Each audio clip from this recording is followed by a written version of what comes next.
Hello guys, welcome to கூஃபி கிக்ஸ். இந்த வீடியோவில் நம்ம பொருட்டோ 2 ப்ளூ வார்டெக்ஸ் சாப்டர் 22க்கான ஸ்னீக் பீக் பார்க்க போகிறோம். ஆக்சுவலி இந்த ஸ்னீக் பீக் நேற்றே வந்துடுச்சு, பட் நான் ட்விட்டர் பக்கம் போகாதனால எனக்கு தெரியாமல் போயிடுச்சு.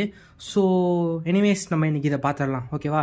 இந்த ஸ்னீக் பீக் இது வரைக்கும் இந்த பாஸ்ட்டு ஒரு 4 மந்த்ஸாக வந்ததை விட செம்மையான ஒரு ஸ்னீக் பீக்குன்னு சொல்லலாம். ஏன்னா இது வரைக்குமே அந்த 4 மாதமும் அந்த ஸ்னீக் பீக் நீங்கள் எடுத்து பார்த்தீங்கன்னா சுமாரான ஒரு பிக்சர் தான் போட்டிருப்பாங்க. அது நம்ம பார்த்து எக்ஸ்பிளைன் பண்ணுற அளவுக்கு ஒன்றுமே இருக்காது.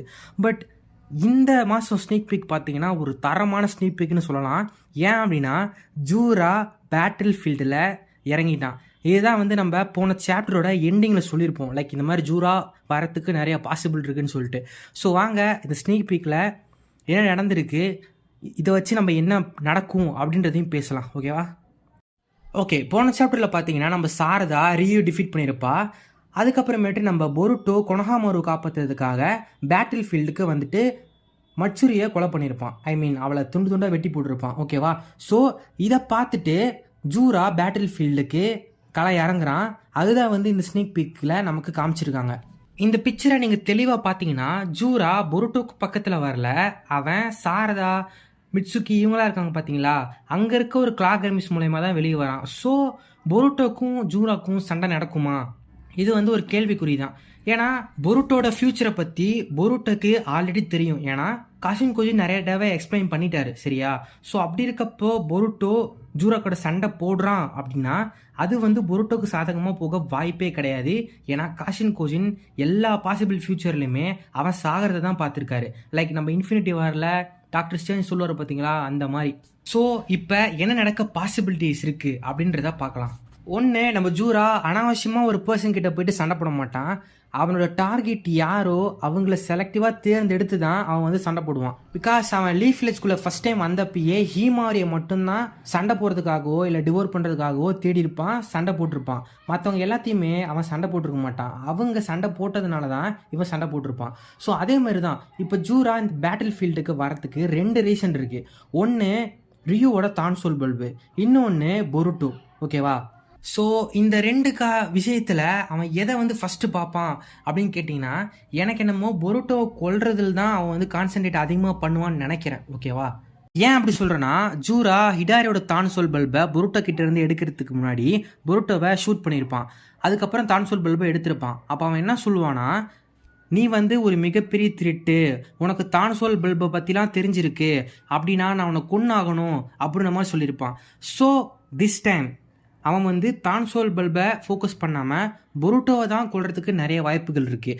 ஏன்னா பொருட்டோவுக்கு தான் இந்த தான்சோல் பல்பை பற்றி நிறைய தெரியும், மற்றவங்களுக்கு அதை பற்றி தெரியாது, ஓகேவா? ஸோ தான்சோல் பல்பை மற்றவங்க எடுத்தாலுமே அவங்களுக்கு அதை வச்சு என்ன பண்ணணும் அப்படின்றது தெரியாது, ஓகேவா? அது பொருட்டோக்கு மட்டும்தான் தெரியும். ஸோ பொருட்டோ தான் ஜூராவோட மெயின் டார்கெட். ஸோ அவனை தான் கான்சன்ட்ரேட் பண்ணுவான். இப்போ இன்னொரு கான்செப்ட் இருக்குது. அதாவது இந்த எல்லா சிஞ்சுஸுமே கனெக்டட் அப்படின்னு ஒரு கான்செப்ட் இருக்கு இல்லையா? அதுபடி பார்க்கும் பொழுது ஜூரா எல்லா சிஞ்சுஸுமே வாட்ச் பண்ணிக்கிட்டு தான் இருக்கான். லைக் பெயின் நாகட்டோ அந்த மரத்துக்குள்ளே உட்காந்துக்கிட்டே எல்லா பெயினுமே வாட்ச் பண்ணிட்டு இருப்பான், பார்த்தீங்களா? அதே மாதிரியே இங்கே ஜூராவாலையும் எல்லா சிஞ்சுமே வாட்ச் பண்ண முடியுது அப்படின்னா அவனால் ரியூவுமே வாட்ச் பண்ணிட்டு இருந்திருக்க முடியும். ஸோ அப்படி பார்க்கும் பொழுது அவன் இந்த எல்லா ஃபைட்டையுமே பார்த்துருப்பான். ரியூவை தனியாக கூப்பிட்டு வருவாங்க பார்த்தீங்களா, டீம் 7. அப்போது தான்சோல் பல்பை நம்ம ரியூ மேலே தூக்கி போடுவான். உடனே இந்த ஆரியா என்ன பண்ணுவான் அப்படின்னா ஜம்ப் பண்ணி அதை கேட்ச் பண்ணுவான். ஸோ இதை ஜூரா ஒரு வேளை பார்த்துட்டு இருந்தான் அப்படின்னா அவன் ஒரு கெஸ்ட்க்கு வந்திருப்பான், இந்த மாதிரி இந்த பசங்களுக்குமே இந்த தான்சோல் பல்பை பற்றி என்னமோ தெரிஞ்சிருக்கு அப்படி சொல்லிட்டு. ஸோ அதனால் கூட ஜூரா பொருட்டோவை விட்டுட்டு டீம் 7 ஃபஸ்ட்டு டார்கெட் பண்ணலாம். நான் சொல்கிறது உங்களுக்கு புரியுதுன்னு நினைக்கிறேன். ஓகே, எனிவேஸ் இப்போ நம்ம ஜூராவோட டார்கெட் பொருட்டோவோ இல்லை டீம் 7 2 பேர்த்தில் யாரை டார்கெட் பண்ணாலும் என்ன நடக்கும் அப்படின்றத நம்ம பார்க்கலாம். இப்போ ஜூரா ஃபஸ்ட்டு எடுத்தோடனே டீம் 7 பக்கத்தில் போகிறான். ஸோ அவங்க தான் ஈஸி டார்கெட். ஏன்னா ஆர்யா, யோடோ அண்ட் சாரதா இவங்க 3 பேருமே அன்கான்ஷியஸ் ஸ்டேட்டில் இருக்காங்க. மிட்சுக்கி இருக்கானடே அப்படின்னு நீங்கள் கேட்டிங்கன்னா மிட்சுக்கி ஆக்சுவலி ப்ரிட்டி வீக். அவன் ரொம்பவே வீக், ஓகேவா? அவனால் ரியூக்கு அகேன்ஸ்டாகவே சண்டை போட முடியல. அப்படி இருக்கப்போ அவனால் ஜூரா கூட சண்டை போட முடியுமா அப்படின்றத நீங்கள் கேட்டிங்கன்னா அதுக்கு ரொம்ப பாசிபிள் கம்மி, ஓகேவா? ஸோ அங்கே இருக்க தான்சோல் பல்பை நம்ம ஜூரா எடுத்துகிட்டு அதுக்கப்புறமா பொருட்டோ மீட் பண்ண போவான், ஓகேவா? இது எல்லாமே ஃப்ராக்ஷன் ஆஃப் செகண்ட்ஸ்லேயே நடந்துடும். ஓகேவா? தென் இப்போ தான் ரியல் பேட்டிலே பிகின் ஆக போகுது. ஜூரா விசஸ் கொனஹாமாரு பொருட்டோ. ஓகேவா? நமக்கு தெரியும் கொனஹாமாரு வந்து ஒரு ஸ்கில்டு நிஞ்சா அண்ட் பொருட்டோ ஒரு ஸ்ட்ராங்கஸ்ட் நிஞ்சா. ஓகேவா? ஏன்னா பொருட்டோ மொமோஷிக்கியோட வெசல். ஸோ இவங்க 2 பேரும் தான் இப்போது ஜூராக்கு அகைன்ஸ்டாக சண்டை போட போகிறாங்க. அப்படின்னா யார் ஜெயிப்பா? இப்போ வரைக்குமே ஜூரா தான் இருக்கல ஸ்ட்ராங்னு எல்லாமே பிலீவ் பண்ணுறாங்க. ஸோ அப்படி இருக்கப்போ பொருட்டோ கொனஹாமாருக்கு அகைன்ஸ்டாக நம்ம ஜூரா சண்டை போட்டால் அவங்கள டிஃபீட் பண்ணிவிடுவானா அப்படின்னு கேட்டிங்கன்னா நம்மளால் அதை சொல்ல முடியாது. ஓகேவா?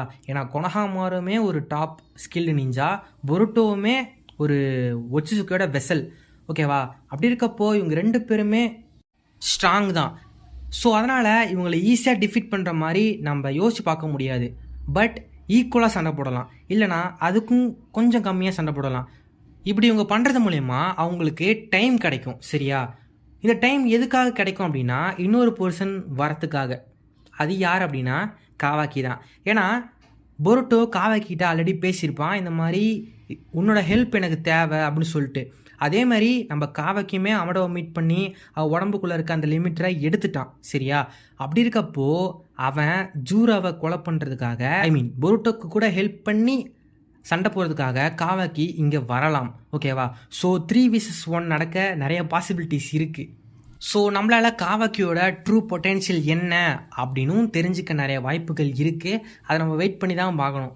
ஓகே, அப்படின்னா நம்ம பசங்க ஜெயிச்சிருவாங்க அப்படின்னு சொல்ல முடியாது. ஏன்னா ஜூரா எந்த அளவுக்கு ஸ்ட்ராங்கு அப்படின்னு நமக்கு தெரியாது. ஏன்னா ஹீமாவரி குராமாவோட அந்த மெஜ்டு ஃபார்மோ என்னவோ 2 பேருமே சேர்ந்து சண்டை போடுவாங்க.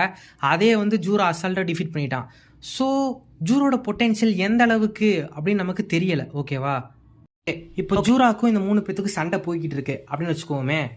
ஜூரா பொருட்டோவை கொல்றதுக்கான இந்த சான்ஸை மிஸ் பண்ணுவோம் அப்படின்னு நினைக்கிறீங்களா? எனக்கு என்னமோ அப்படி தோணலை. இன்னும் நம்ம ஜூரா டீமில் பக்கு ஹிடாரி இருக்காங்க. இவங்க எங்கே போனாங்கன்னு நமக்கு தெரியல.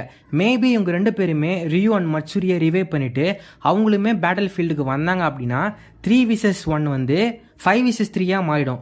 ஸோ இந்த கட்டத்தில் நம்ம பசங்களால் ஜெயிக்க முடியாது. அப்படி இருக்கப்போ நம்ம பசங்களுக்கு ஹெல்ப் தேவை அப்படின்னா கன்ஃபார்மாக காஷின் கோஜின் வரத்துக்கு நிறைய வாய்ப்புகள் இருக்குது. அது மட்டும் இல்லாமல் காஷின் கோஜின் இந்த மாதிரி சுச்சுவேஷன் வந்தாலும் வரலனாலும் அவன் கண்டிப்பாக எனக்கு தெரிஞ்சு பேட்டில் ஃபீல்டுக்கு வருவான்னு தான் நினைக்கிறேன். ஏன்னா பொருட்டோ வந்து அவ்வளோ முக்கியம் அவனுக்கு. பொருட்டோ செத்து போயிட்டான் அப்படின்னா அவ்வளோதான், இந்த உலகத்தோட எண்டு வந்து ஜூரா கையில் தான். ஸோ அப்படி இருக்கப்போ அவன் சாக விட மாட்டான். சரியா? ஸோ எனக்கு தெரிஞ்சு காஷின் கோஜின் வந்து பொருட்டோக்கு ஹெல்ப் பண்ணுறதுக்கு நிறைய பாசிபிலிட்டிஸ் இருக்குது. அண்ட் ஜூரா விசஸ் கொனஹாமாரு பொருட்டோ இதுவும் நடக்கிறதுக்கும் வாய்ப்பு இருக்குது. இப்போது நீங்கள் சொல்லுங்கள், 3vs5 நடக்குமா நடக்காதா? காஷின் கோஜின் வருவானா வரமாட்டானா? பொருட்டோ செத்துருவானா? இந்த மாதிரி ஏகப்பட்ட கேள்விகளை இந்த வீடியோவில் நான் எக்ஸ்பிளைன் பண்ணியிருக்கேன். ஸோ இதெல்லாம் நடக்குமா அப்படின்றத பற்றி நீங்கள் என்ன நினைக்கிறீங்க அப்படின்றத கமெண்ட் செக்ஷனில் சொல்லுங்கள். இந்த ஸ்னீக் பீக்கில் இதை தாண்டி எனக்கு வேறு எதுவும் தோணலை. நானும் யோசிச்சு பார்த்தேன், எனக்கு எதுவும் ஐடியா வரல. உங்களுக்கு எதாவது இருந்துச்சுன்னா அந்த கமெண்ட் செக்ஷன் சொல்லுங்கள். நம்ம வந்து அதை அஃபிஷியல் வீடியோ ரிலீஸ் ஆகிறப்போ அதில் பேசுவோம். ஓகேவா? ஸோ தேங்க்ஸ் ஃபார் வாட்சிங் guys. See you guys in next video. Thanks. Bye.